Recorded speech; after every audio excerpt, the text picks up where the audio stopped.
Assalamualaikum warahmatullahi wabarakatuh. Masih bersama dengan Seni Perang. Kita akan membahas Perang 100 tahun 1337 sampai 1453 antara Inggris dan Prancis yang bersumber dari buku Perang-Perang Terhebat Sepanjang Sejarah karya Oriza Aditama dan H. Kenzau Alvarendra.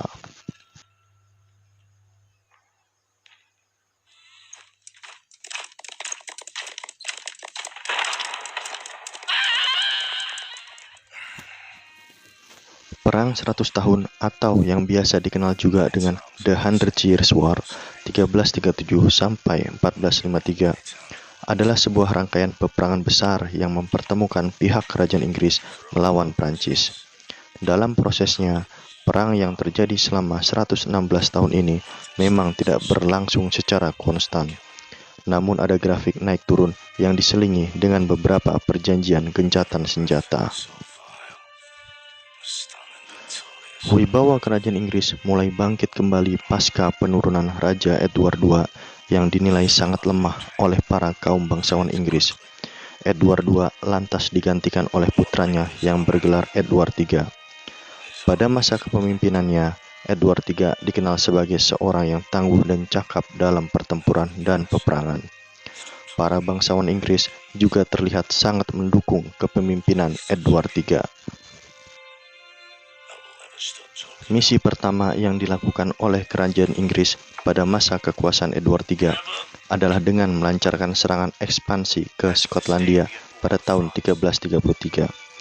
Meskipun serangan ke wilayah Skotlandia ini pada awalnya sukses, namun di kemudian hari, wilayah ini masih bisa kembali melepaskan diri dari cengkraman Inggris.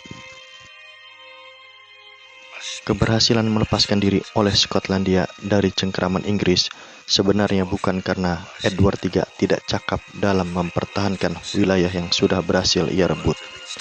Namun karena kali ini ia lebih tergiur untuk menguasai wilayah Prancis yang kaya. Fokus ekspansi Edward III tertuju pada daratan Prancis yang tengah mengalami kekosongan kekuasaan pasca berakhirnya keluarga Capet di Prancis. Edward III melakukan klaim atas wilayah Prancis pada tahun 1328.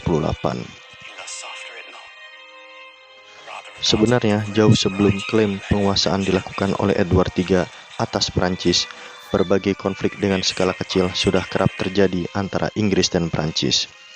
Dalam bidang ekonomi saja misalnya, antara para pedagang Inggris dan Prancis sudah terjadi persaingan yang sengit.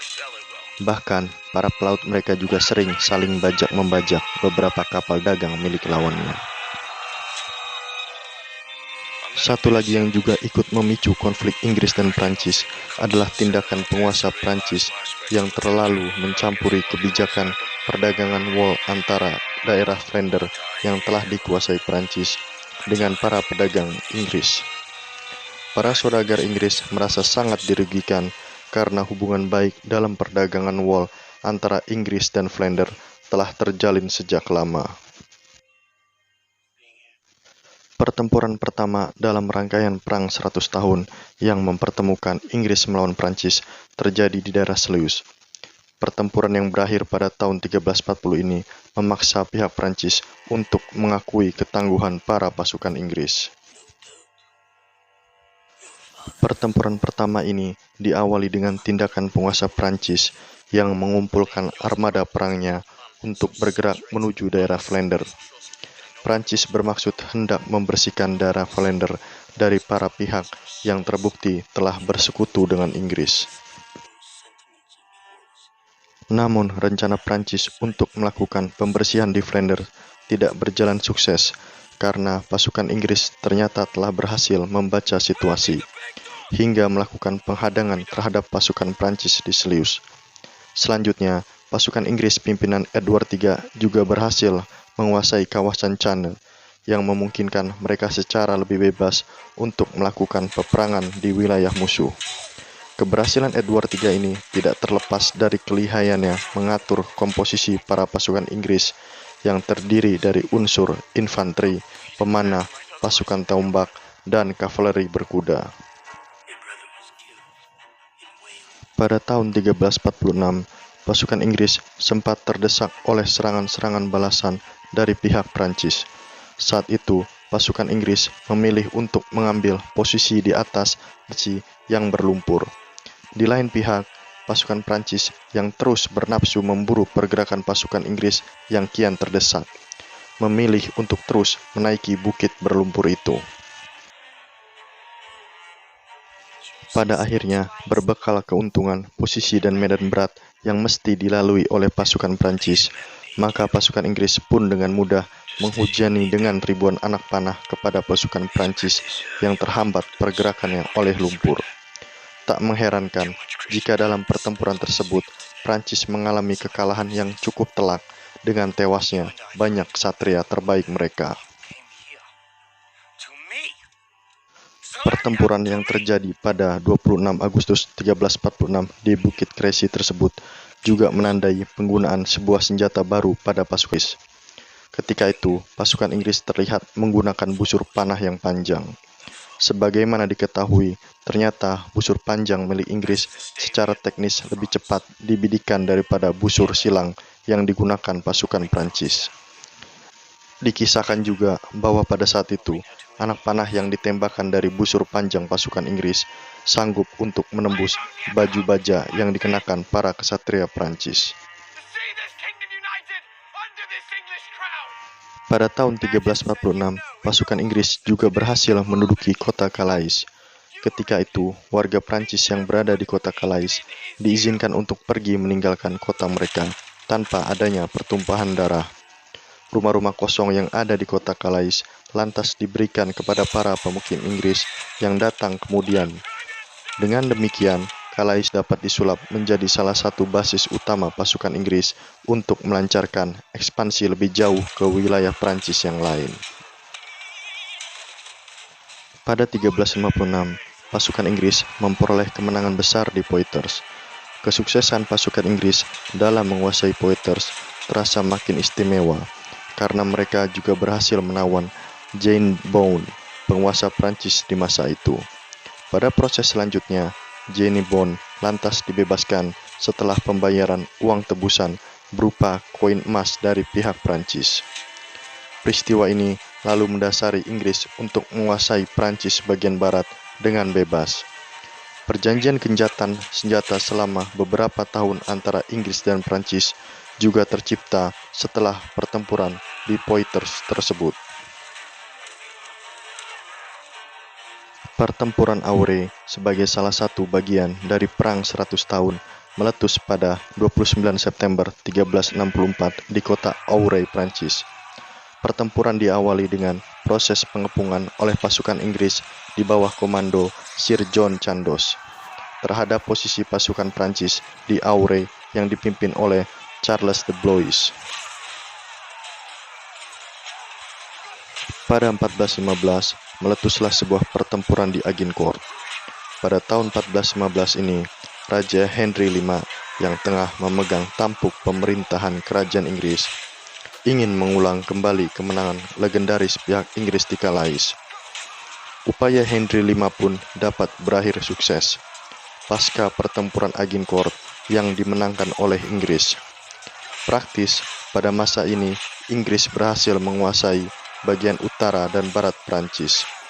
Pasca pertempuran Agincourt juga dikenal sebagai masa puncak kejayaan kekuasaan Inggris di tanah Prancis. Sepeninggal Raja Henry V dari Inggris, kekuasaan lantas dipegang oleh putranya yang bergelar Henry VI.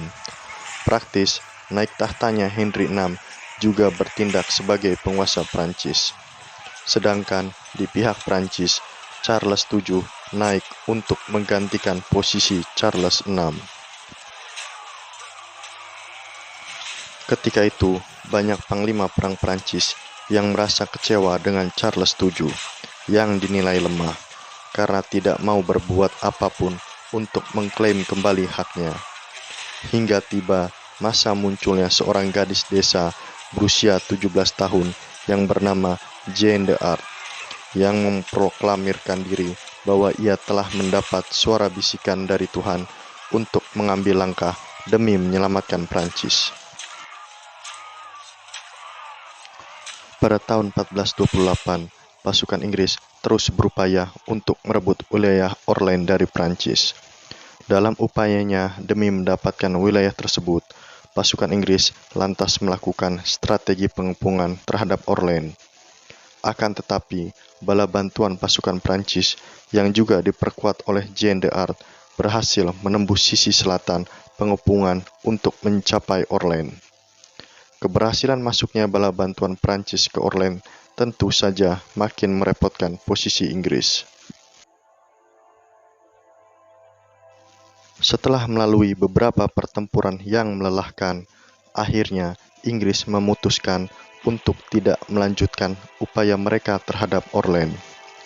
Pihak Inggris berpendapat bahwa tidak akan efektif dilakukan pengepungan terhadap Orléans jika bala bantuan Prancis dapat dengan leluasa terus menambah kekuatannya di kota tersebut. Mundurnya pasukan Inggris yang bergerak meninggalkan Orléans telah membangkitkan moral tersendiri bagi para prajurit Prancis. Mereka yang selama ini menganggap bahwa pasukan Inggris nampak tidak akan mungkin untuk dikalahkan, ternyata salah. Munculnya Jeanne d'Arc yang berdiri sebagai salah satu tokoh terpenting dalam misi mempertahankan Orléans, telah menjadikan dirinya sebagai idola baru bagi rakyat maupun prajurit Prancis. Kemenangan Prancis dalam pertempuran Orléans merupakan titik balik rangkaian peperangan yang kali ini akan lebih banyak berpihak kepada Prancis. Jeanne d'Arc pun lantas menginisiasi agar pasukan Prancis melakukan serangan untuk merebut kembali kota Reims yang telah jatuh ke tangan Inggris. Banyak pihak yang meragukan rencana Jeanne untuk menuju Reims karena jarak Reims yang masuk terlalu jauh ke dalam wilayah Inggris. Akan tetapi, Jeanne memiliki alasan tersendiri kenapa harus menguasai Reims. Jeanne beralasan bahwa Reims merupakan lokasi sakral untuk penobatan raja.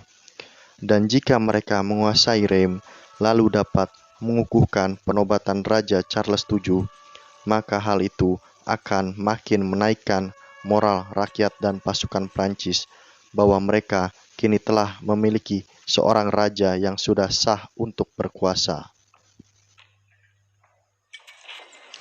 Setelah keberhasilan pasukan Prancis merebut Reims, maka Charles VII pun dapat dinobatkan sebagai Raja Prancis secara sah, lengkap sesuai dengan tradisi. Pasca pengangkatan Charles VII, alur peperangan makin sering berpihak kepada Prancis.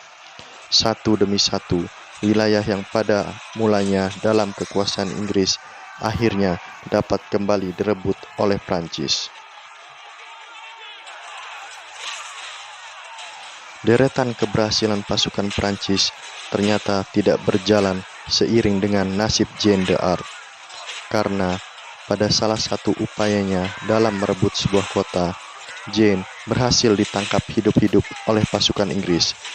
Dalam pengadilan militer yang digelar oleh Inggris, Jeanne dituduh telah ikut mengobarkan perlawanan kepada pasukan Inggris. Tak hanya itu, Jeanne d'Arc secara kontroversial juga dituduh sebagai seorang sesat yang telah dipengaruhi oleh kekuatan mistik. Akibatnya, Jeanne d'Arc lantas divonis hukuman mati dengan cara dibakar. Saat dijatuhi hukuman mati, Jeanne baru berusia 19 tahun. Pertempuran terakhir yang menjadi akhir dari Perang 100 tahun adalah Pertempuran Castillon. Pertempuran Castillon terjadi pada tahun 1453. Ketika itu, dapat dikatakan bahwa Inggris telah berhasil dipaksa keluar dari semua wilayah Prancis. Pertempuran Castillon itu sendiri dimotori oleh Guy Jocelyn, La Hirsch, Constable Richmond, dan Jane Buru dalam misi mereka untuk membalas dendam terhadap kematian Jeanne d'Arc. Para petinggi pasukan Prancis ini mengarahkan pasukan mereka untuk menyerang bangsa Burgundi yang telah bersekutu dengan Inggris selama berkorbarnya Perang 100 tahun. Di akhir pertempuran, kerajaan Castillon Visigoth yang juga bertindak sebagai pendudukan Inggris yang terakhir pun dapat dikalahkan.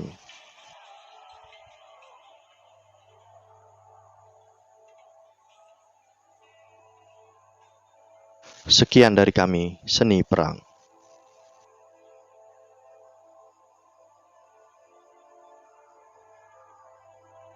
Bila Anda suka dengan video ini, bisa diklik like dan subscribe. Bila Anda rasa video ini bermanfaat, bisa di-share dan komen di kolom komentar. Mohon maaf bila ada kekurangan dan kesalahan. Sampai jumpa di video-video selanjutnya.